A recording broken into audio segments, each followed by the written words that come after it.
Business services, a key source of growth in the city region. Is there still growth left in business services? Steve? What? Sorry, or Stephen, yes, Sorry. either one. Well, I think there is, definitely, but it depends where you look. I think, you know, companies have got to look, you know, Steve talked about ambition and he's absolutely right. You know, there's a dearth of ambition to an extent.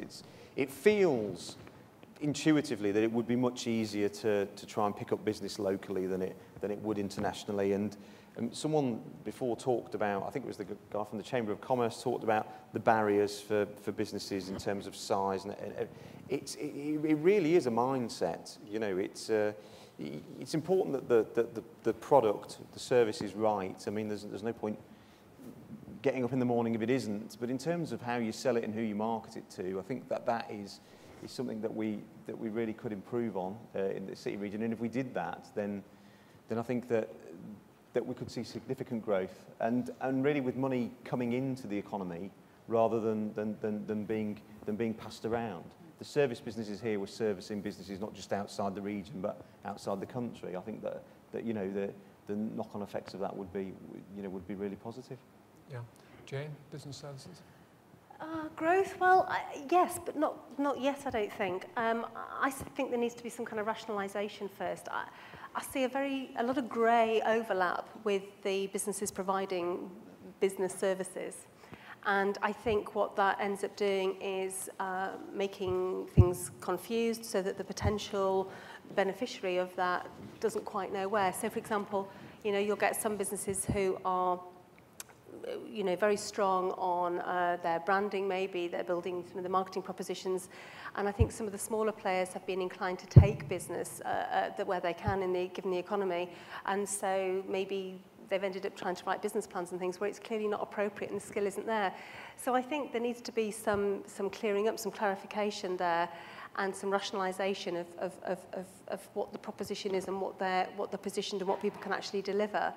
And then when that's focused, every business will benefit, whether it's manufacturing, business services, whoever it is, everybody will grow, and the region as a whole will grow its GVA. But I feel it's a bit grey and a bit woolly at the moment, the market. Right. Well, one of these statistics that I mentioned in my opening address, one which was provided to me, is as far as forecasts are concerned, there's a 12% growth in GVA, value-added forecast between 2009 and 2015, but very little job creation, which seems, you know, a worrying trend. Does that mean everyone's going to become more efficient and fewer jobs needed? Well, if you're exporting and your services provisions are internationally, you're creating GVA, but you don't necessarily create the same number of jobs. I mean, in our firm, every 100 jobs that we open internationally, we will have 10 UK jobs, but it's still 100 jobs internationally. I mean, I don't think the statistic has come out. We've lots and lots of points about exports. 6% of firms in the Leeds City region export outside the EU, and 8% if you include the EU. In a world where we know what's happening in the higher speed economies. It's got to have an opportunity. And the other point is that corporates have got oodles of cash. If they invest, business services will grow. But they've got to believe that it's the right environment to invest. Well, if you're talking exports, do you think it is therefore easier to export a manufactured product than it is to export a service? Steve? I mean, I must admit, at the moment, in terms of export for us, we've had massive growth over the last 2 years, and the reason for that is that, you know, comparatively, the strength of the pound compared to the dollar, you know, the same go for the euro. British services look, you know, very cost effective when measured against services locally, and again, and I come back to the fact that we.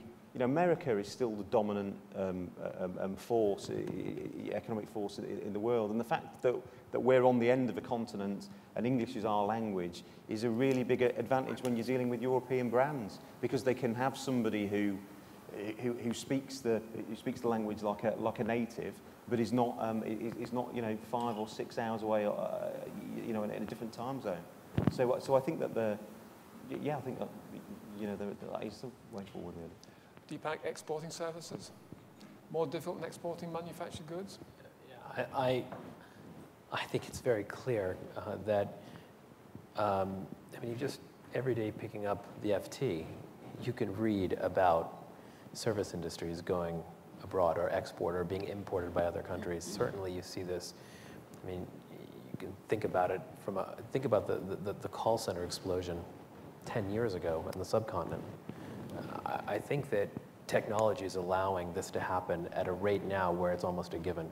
I think that going back earlier to some of the points about what some of the barriers are, I mean, infrastructure is a big one, right? And if we can, obviously here in the region, if we can smooth that out, there's absolutely no reason why services, shouldn't be exported overseas, and why local firms shouldn't think larger and bigger and outside the realm of this city region. It's happening all over the world. It should be happening here too.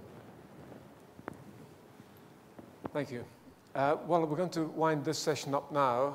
I'd like to thank all the panelists for the replies they've given. I'd like to thank those of you on the floor who asked questions. I think the message coming out there is that Stephen Kennedy said it, and he has said it to me before, we should be more ambitious. We should set our targets maybe higher than simply trying to match Manchester. We should look globally, if not just to Europe. And that as far as service industries are concerned, 84% of our GDP here in the Leeds City region, but it is perfectly possible also in the export markets to export our service industries. So thank you very much indeed for listening, and panelists, once again, to you, thank you very much.